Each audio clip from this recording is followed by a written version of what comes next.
continent of Africa is almost twice the size of South America. The Republic of Chad is more than twice the size of France. Yet in Africa, there are few paved roads and hardly any public transport.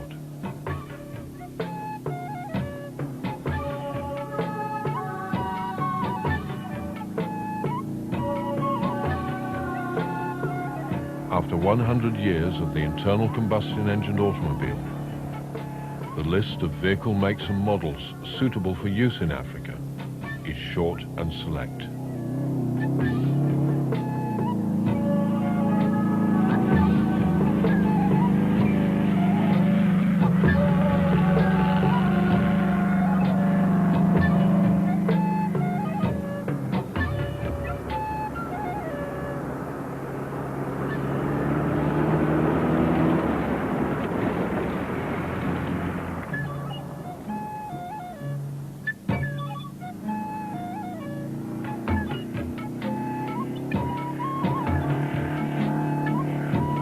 These are prototype cars for Africa. Developed against the odds, the Africars are out on their own on a critical proving journey that started at the Arctic Circle and should end at the Equator in East Africa.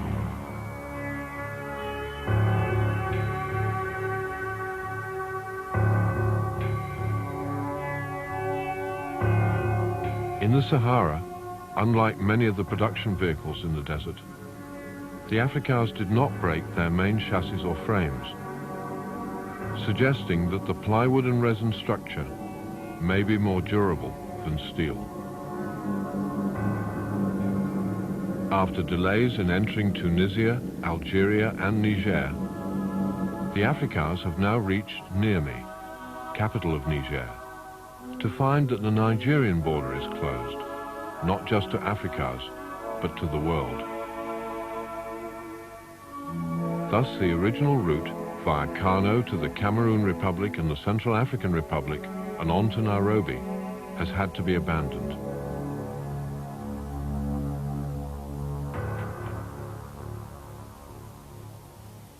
The alternatives seem to be to try and creep round the south of Lake Chad through a kind of no man's land without being detected,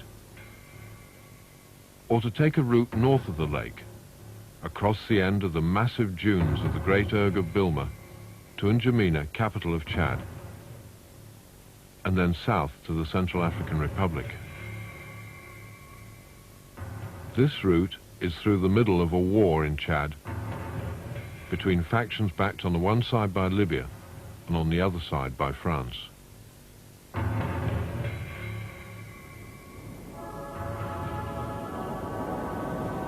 We can't afford to stay on in Niger any longer.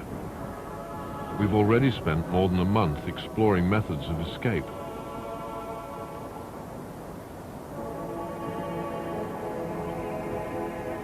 We've had to abandon our hotel in the capital city, and now, camped beside the road to Chad, we must make a decision.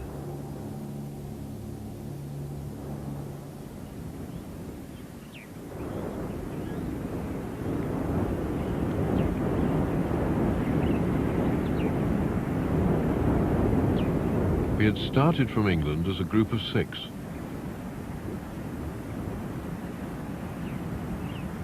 We lost our mechanic, who didn't like the desert, in the Sahara. And the person charged with looking after visas, permissions and travel arrangements left us in Niamey.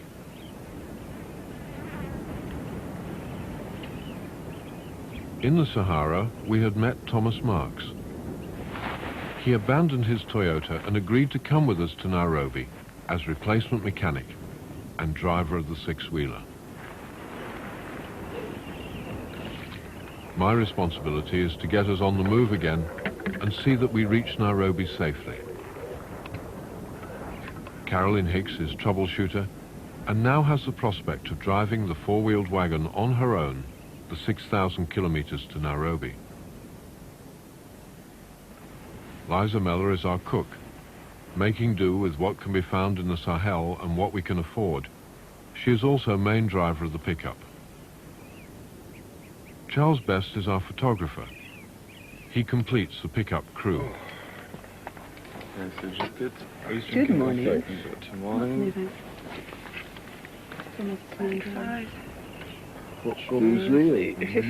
What about if we go up to Lake Chad, and then instead of trying to come down into Nigeria, just to kind of keep sneaking over until we get to the corner of Cameroon? I don't know.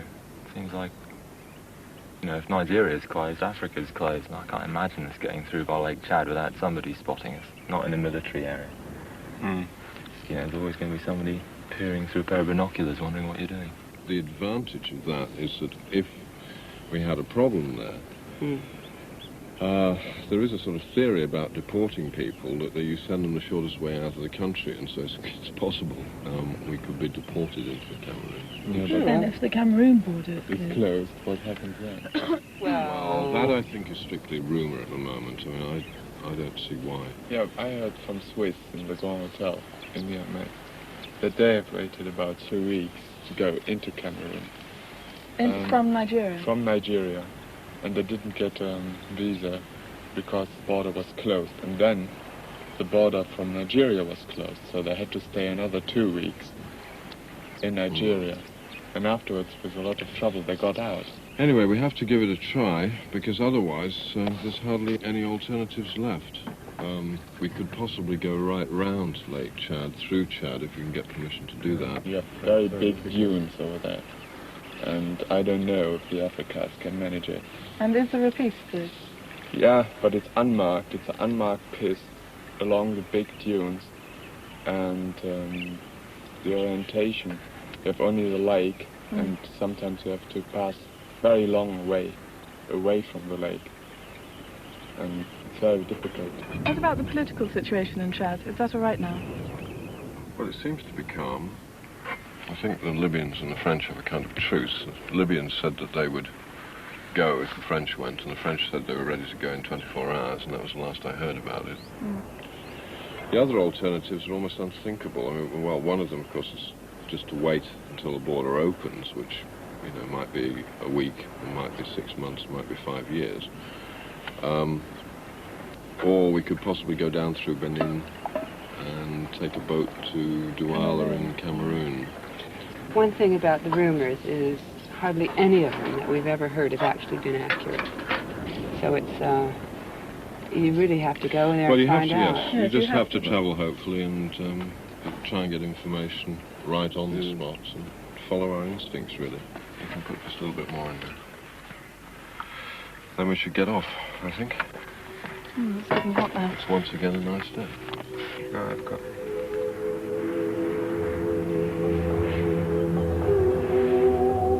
I've decided that it's too dangerous and too difficult to go north of the lake. But we must make a bid to get through to the Cameroon round the bottom corner, or even across the water by raft if necessary.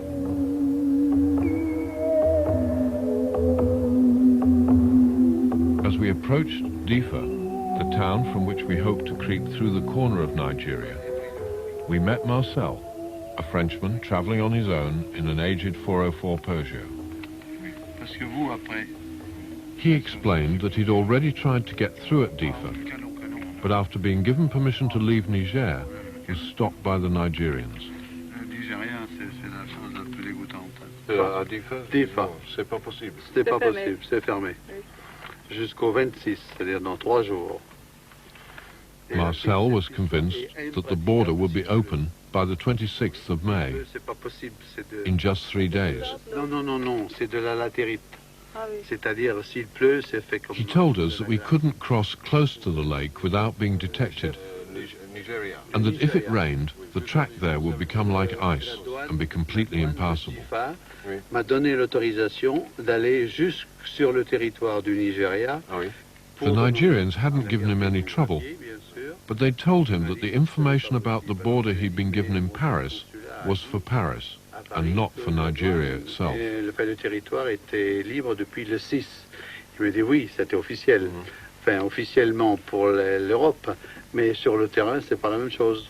Il m'a conseillé de retourner dormir 3 jours à Difa. Marcel lives in the south of France, and runs an unusual vehicle export business. Volontiers, volontiers. Oui, bien sûr, sans problème, au contraire. He makes 8 trips a year across the Sahara, delivering second-hand huge multi-wheel drive Mercedes trucks. He packs the trailer with 3 used Peugeots.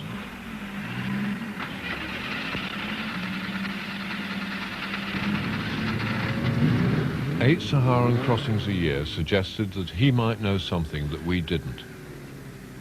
So we decided to go along with him to another small border post.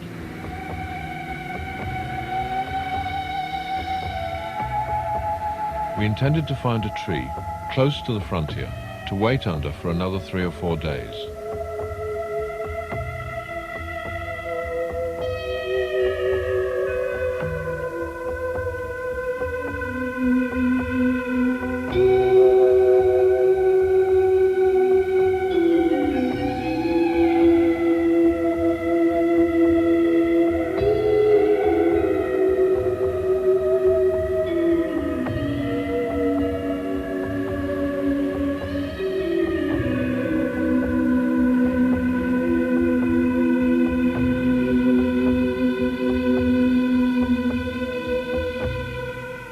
As we approached the border zone, we found a village well with a UNICEF-supplied pump. We filled every available container, just in case.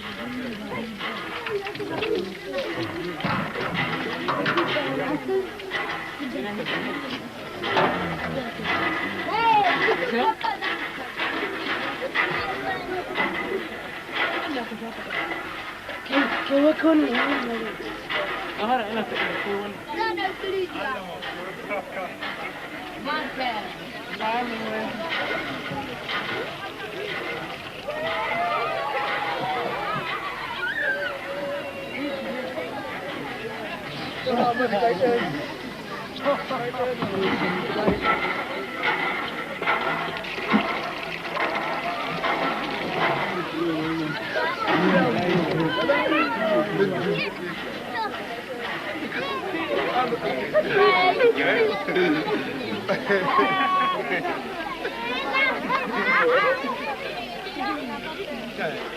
Qui c'est qui a peur? C'est pas toi?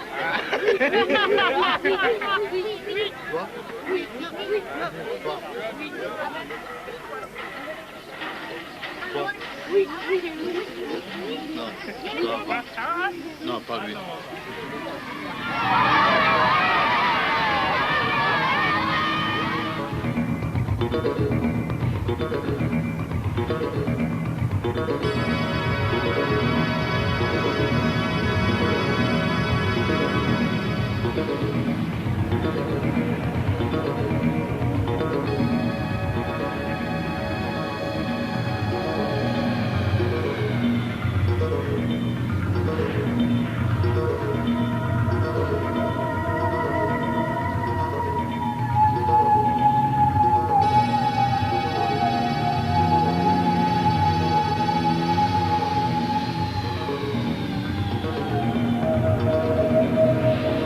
In the Sahara and the Sahel, the most important thing after water is shade.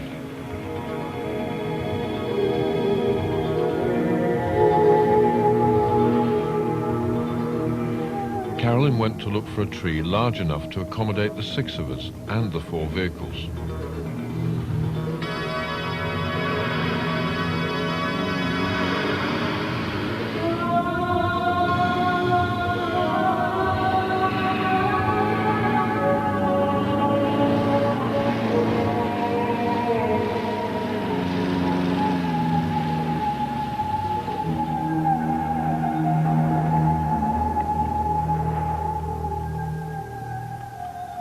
The one she found was almost magical. Surrounded by leafless baobabs, the oldest and perhaps the ugliest trees on Earth.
For the first time since we left England, life became almost normal. Our presence with the 3 orange cars seemed to be just accepted. We had neighbours and became, for a short time, part of a community. Hospitality was extended and presents exchanged. None of that frightening around, as Thomas had said of the Sahara, and no compulsion to get on the road and keep moving every day.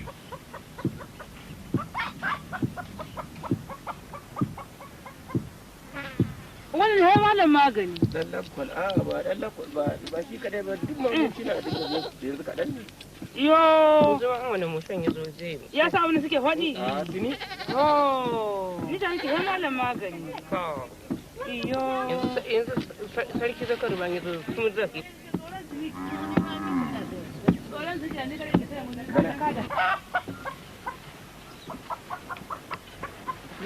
O biyar da bobi na hata ne.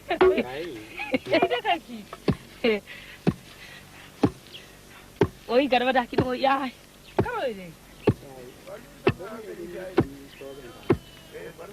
We were camped on the edge of a small farm, where there seemed to be nothing but sand for soil, and all the water for drinking and irrigation had to be drawn by hand from a well 70 feet deep.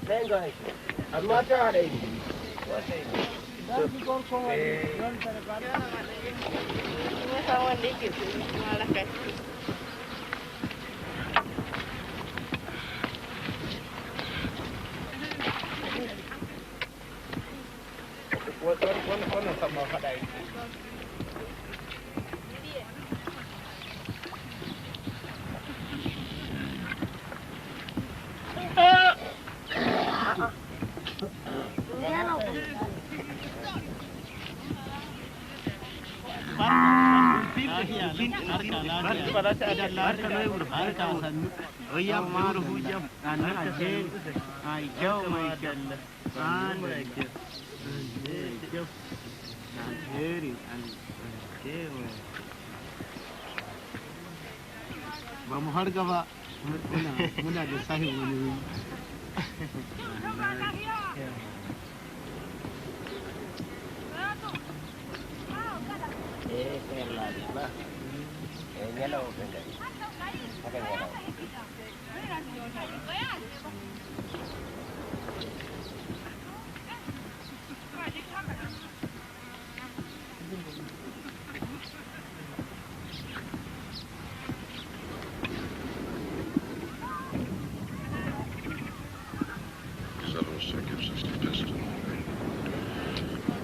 Okay, well, the stroke's 94? 94 stroke. Okay, so that's making 47. Right. And the height of the piston is also 94.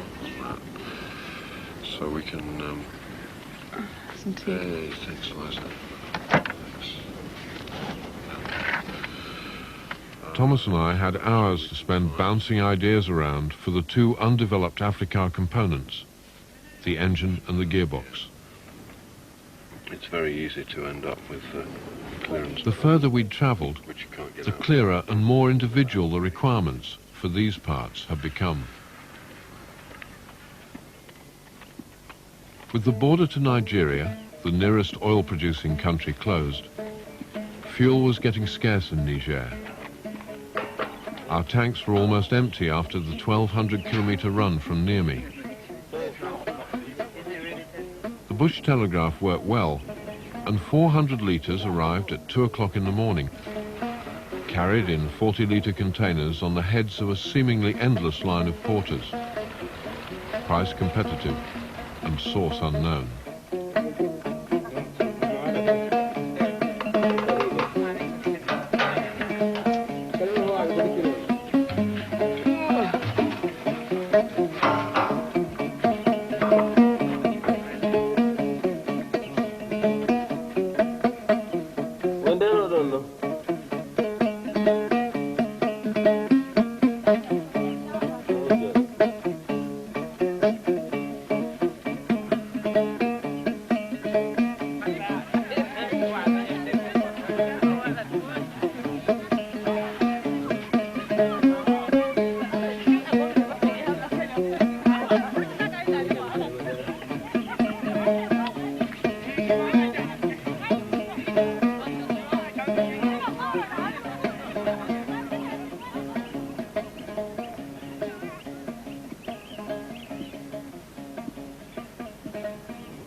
It looks like the information from the border this morning means that we really are stuck on this route. The Nigerians suggest that the border may not be open for another month. Even if the border opened now, we're running very, very close to the possibility of hitting the rains in Central Africa and Zaire, and if that happens, we could be stuck 2 or 3 months there, and the roads are completely cut. So I think it is now just impossible to carry on the route that we set out on. We've really got 2 choices. One, we go straight back across the Sahara to Algiers and ship back that way. And the other is to go down to the coast in Togo or Benin. And then from there, probably, to go back to England for the moment. Et si le mois prochain vous êtes encore là, peut-être je vais vous retrouver. Oui. Ah oui, oui, oui. Eh oui, j'ai un camion prêt. Si la frontière est ouverte, je reviens. Ah oui, aussitôt. Hein? Et bon courage. À bientôt. Et vous? Hein? Allez, Et ciao. le prochain, hein? À la prochaine, hein? Oui. Allez. Ciao.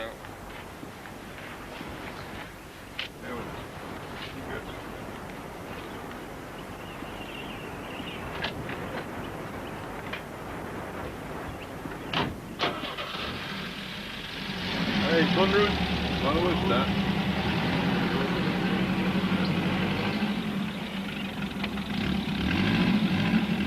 Watching Marcel leave and knowing that we had to leave the tree was a difficult moment for all of us.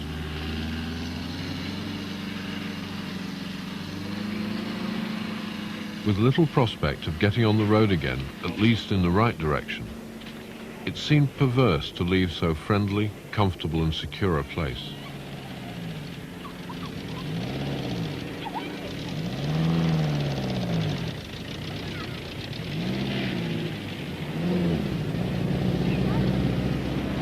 The good thing about the last month stuck in Niger is that people here, the authorities, everyone has been so pleasant to be amongst, helpful, and it's been a very good African experience for us.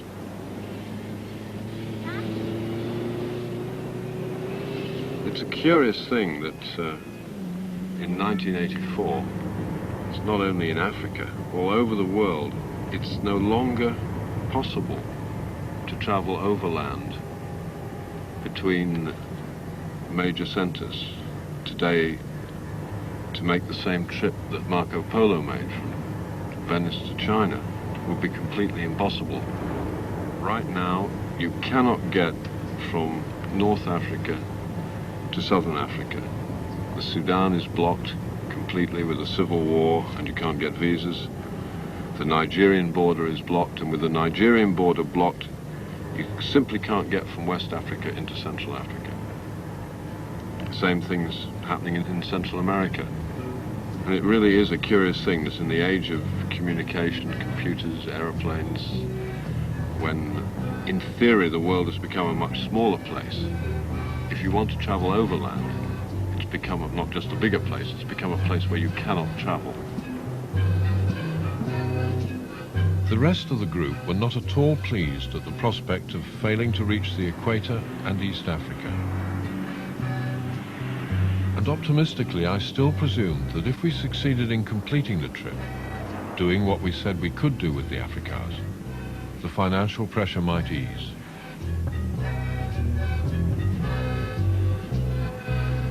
Then on the drive back, I realized that we actually had no affordable alternative. Our return air tickets were from Nairobi and non-exchangeable. We could not get home direct from Niger with or without the cars. Our only option was to go forward overland.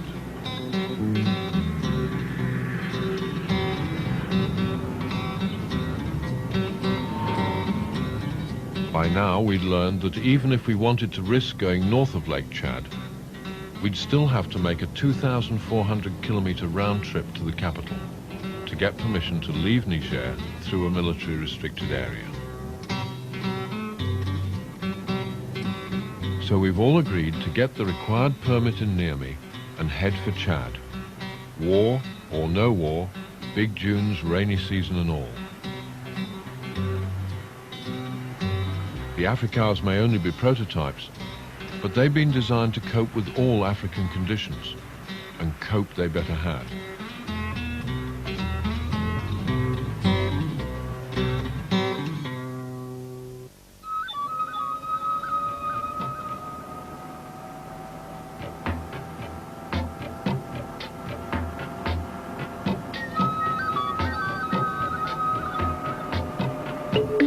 It took us just 3 days to obtain the permit to leave Niger in the direction of Chad. But we would use it entirely at our own risk and on our own responsibility.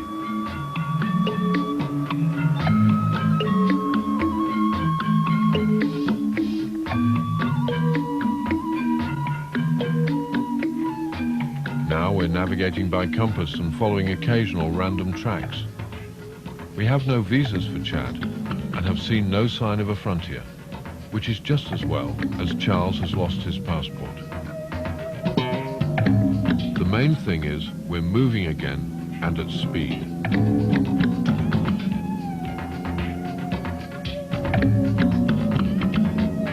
Our only concerns are getting lost while no one in the world knows where we are, and the probability that the little temporary gearboxes will not hold up under the continual drag of soft sand.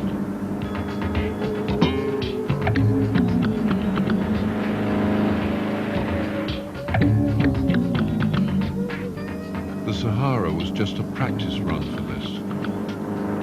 These dunes, which may be 10 to 20 miles across, are so huge they don't look like dunes at all, and the sand has the texture of talcum powder.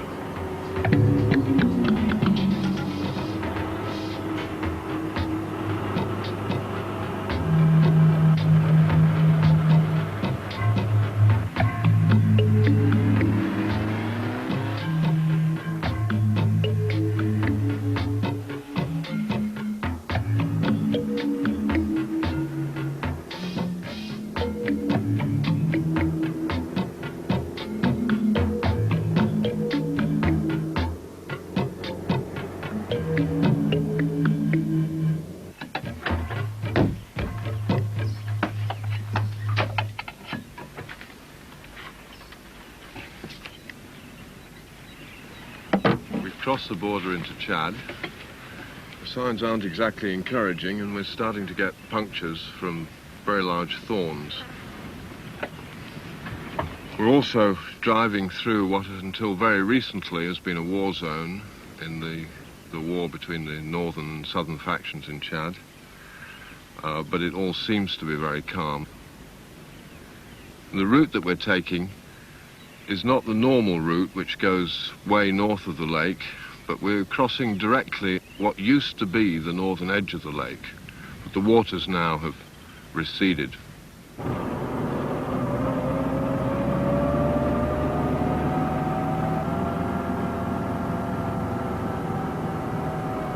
We've done about 1,600 kilometers in the last 4 days. We hope to get that up to 2,000 by this evening, which puts us more than a third of the way to Uganda.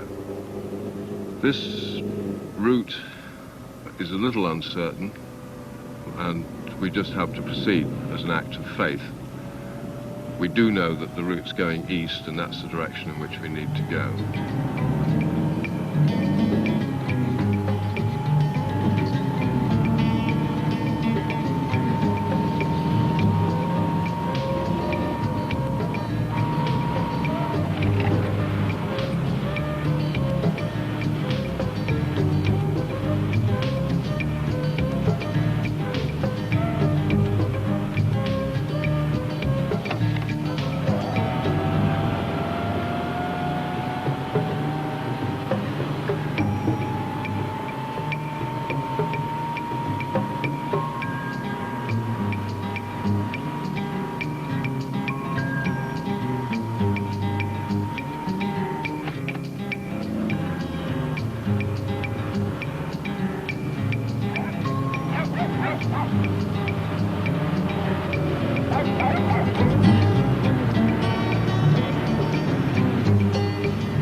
Well, the back part of the pinion is completely broken away.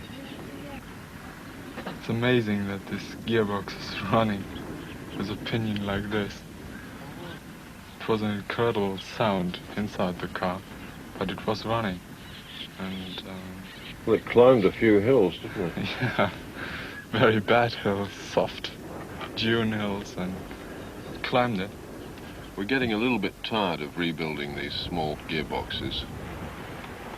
They've done very well because they're pulling twice as much torque, twice as much power as they're designed for. In fact, the one in the wagon has come all the way from England with only one change of a small bearing.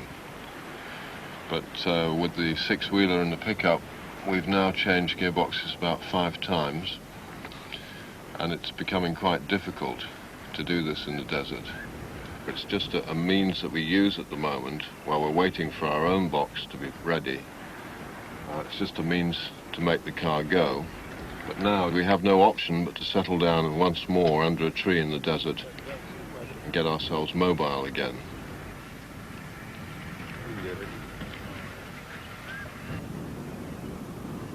But nothing, not even broken gearboxes, could detract from the excitement and pleasure of the journey through Chad. We all loved it.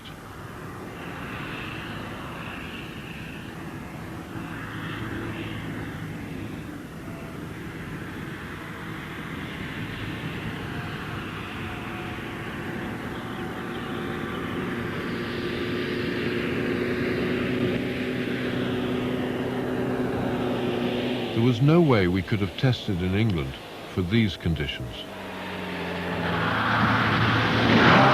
The circumscribed fields and tracks of a farm near London are pitiful in relation to the scale and scope of Africa.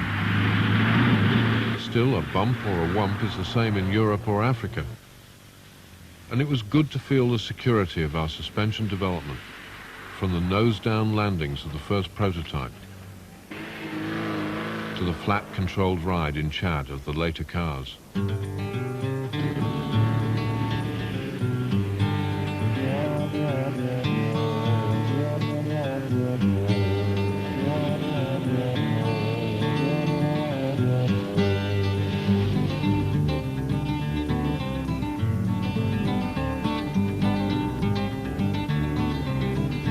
The soft, peaceful landscape of Chad was extraordinary. The valleys between the dune peaks resembled classic parkland.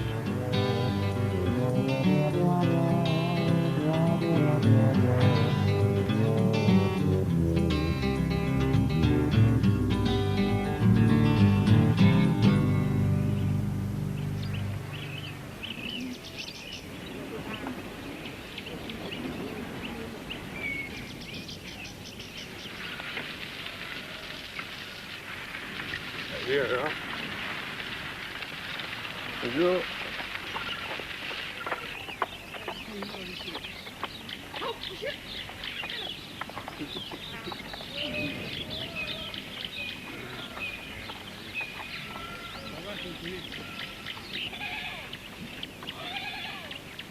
Bonjour.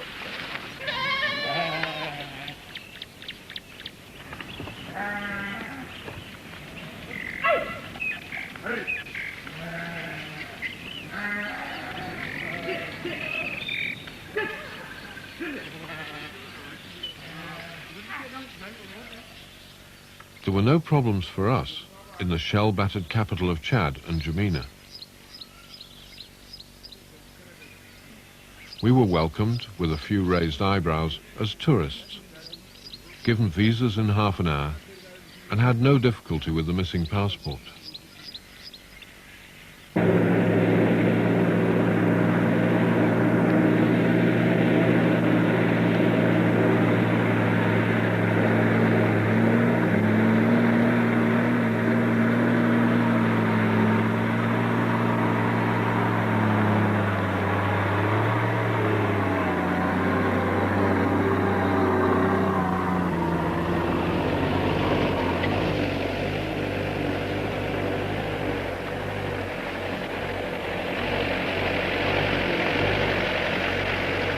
Chad is landlocked All supplies come in overland, mostly via the Cameroon.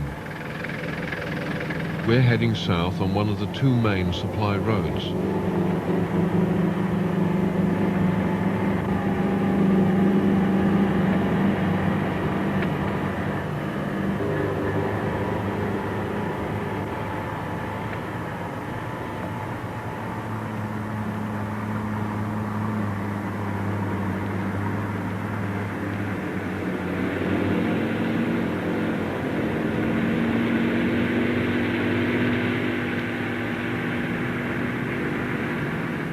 There's been a little rain, and the heavy truck traffic is starting to break up the road.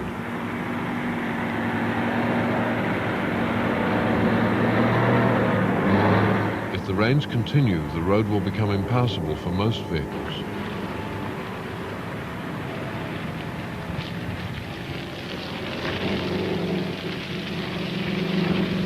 Yet, if the rains don't continue, the population will starve, as happened that year in Chad. Africa seems to get you every way.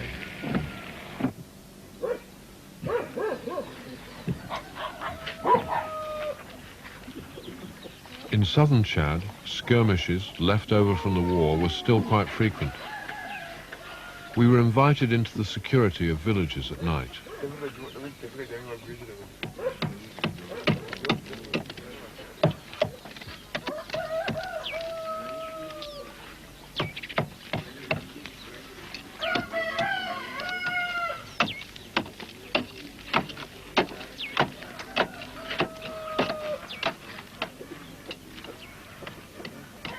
As we underwent the rapid transition from North and Saharan Africa to Africa south of the Sahara, we seemed to enter an easier and more natural world, less bureaucratic and perhaps less dogmatic.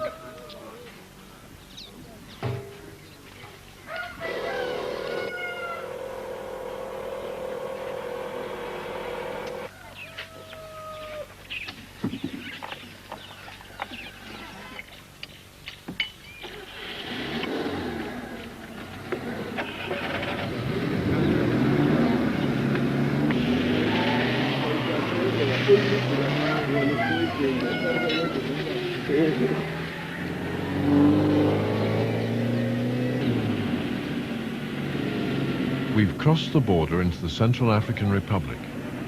From now on, to protect us from malaria, mosquito nets will be essential.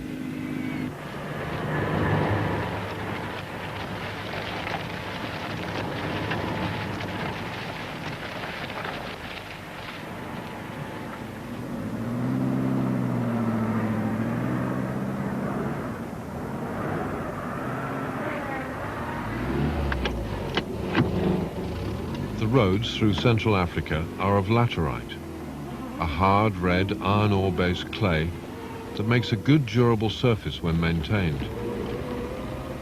But without maintenance, laterite can become as corrugated as the desert, and the rain will wash it away in patches. Then, with no hard foundations, the trouble starts.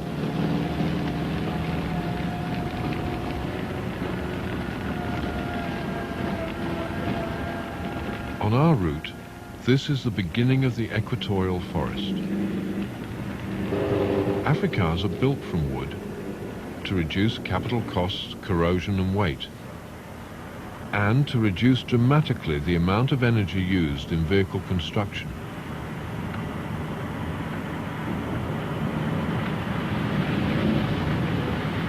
The traditional car consumes in its materials and construction many times, some say 10 times, the total amount of energy used as fuel in its life on the road. Fuel consumption may be important to the customer and oil reserves. Total vehicle energy and other unrenewable resource consumption is more important to the planet. Wood takes its energy from sunlight. But to fulfill its environmental obligations, Africar must use softwood from managed renewable plantations, not primary jungle hardwoods.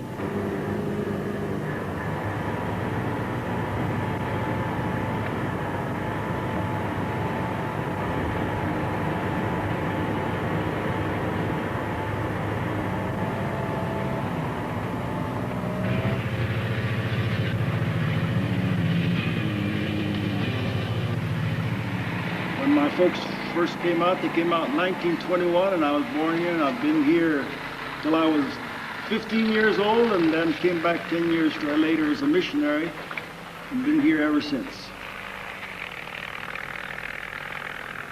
At Cebu, we stopped at an American Baptist mission. We had heard that they had the only welding plant for hundreds of kilometers, and we wanted to check all critical components before the rains really started.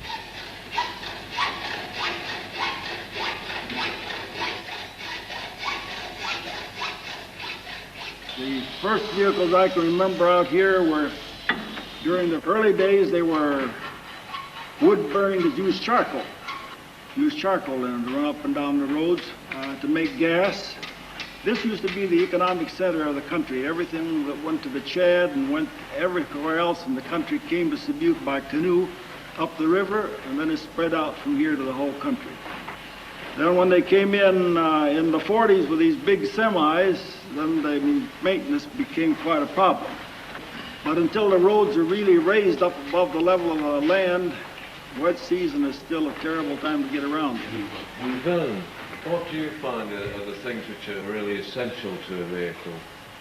Well, I think weight's a factor. I think if they're too heavy, you get into trouble with beating the body to pieces, and also you get excess weight on the roads. In mud, it's no good. Well, you have to have something that doesn't beat the driver to pieces, and so some of these newer vehicles, like the Fords with the twin axles in front, have got a little bit more supple ride, makes it nicer. I think we find that height is important, but more than that is what you're clearing underneath. If you have an oil pan down low, or a tie rod down low, or a steering rod, that your height becomes more critical. I think part of the problem is people have learned how to drive out here too. And if you know that your vehicle is pretty much damage-proof in the center and hit the bumps in the center, if you know it's more to the edge, go to the edge. What we're finding is that independent suspension on the wheels helps a lot. You're going to save by as much independent suspension on wheels as you can get. And that's part of our problem, I think, with American pickups, is the twist on the frame tends to break the bodywork up. Power is not a factor as far as I'm concerned. You can get by with little power or a lot of power. I don't think power is a factor at all. We're impressed with front-wheel drive in dirt and mud. Water-cooled, air-cooled, it doesn't make a lot of difference to us here.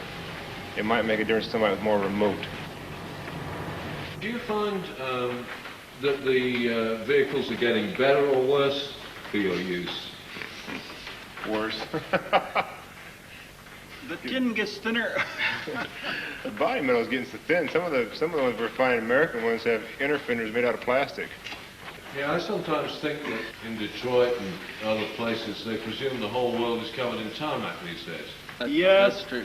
And the thing we've had, you'll find very few Chevrolets out here, and the reason for that is, within about 5,000 miles on these roads, the whole front end of a Chevrolet will just absolutely disintegrate. Yet the old Chevy pickup a few years back was a legend in Africa. Yeah, way back, quite a ways back. It was, well, except... 1950s, maybe. Yeah, 50s, okay, but don't go up into the 60s and get one. The beds on American pickups are worthless. They're lightweight, but they crack up. We take them off and reinforce the bottoms and the tailgates. The front support, where they're mounted on the frame, that has to be all re-welded. Otherwise, 15,000 miles and the thing's rattling like a tin can. Put a puller on here and put 2 bolts in here. When we arrived at the mission, the grass cutter wasn't working, nor were any of the 20 or so relatively recent American four-wheel drive pickups and wagons that littered the compound.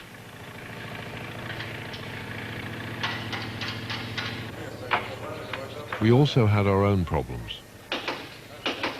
We had decided to build all prototype suspension parts as light as possible in the hope that fatigue would eventually indicate just where the complex dynamic forces were acting.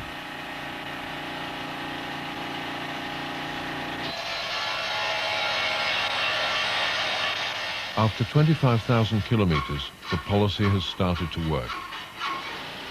Although we found the main problem was due to incomplete original welds. Quality control in prototype work is as critical as in production.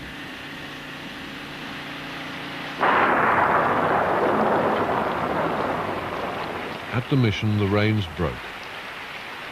Gradually, from now on, road conditions would deteriorate, and we would find out if our test conditions in England, a country that's no stranger to mud and rain, had been adequate, and if the results were truly applicable to Africa.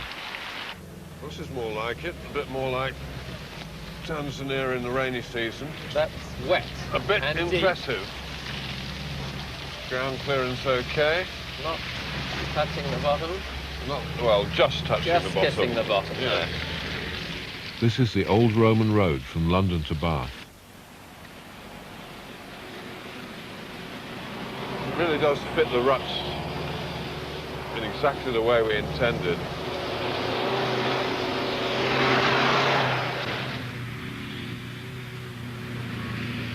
Controls the direction very nicely. What do you think about that? That's two-wheel drive? Yeah.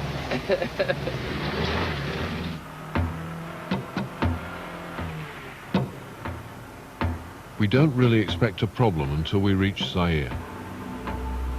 But the frontier is only another 400 kilometers.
C'est bon.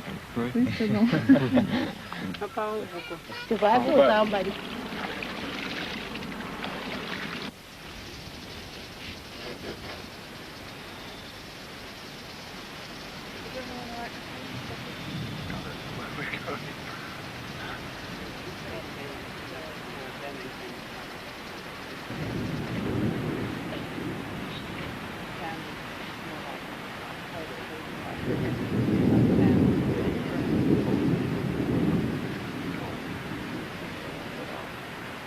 Is everyone alright for tea, coffee? Maybe 3 months before, then they bring the time.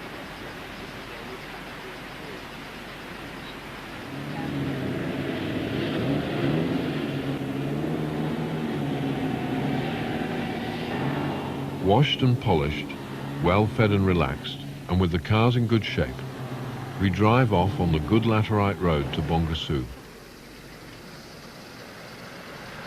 There, if the ferry is working, we can cross the Ubangi River to Zaire. If the ferry is out of service, we can't go forwards as the way to the east is blocked by the civil war in the Sudan. We will have to backtrack 1,000 kilometers to Bongi and try there. In Africa, without telephones or other forms of communication, the only way to find out is to go and see.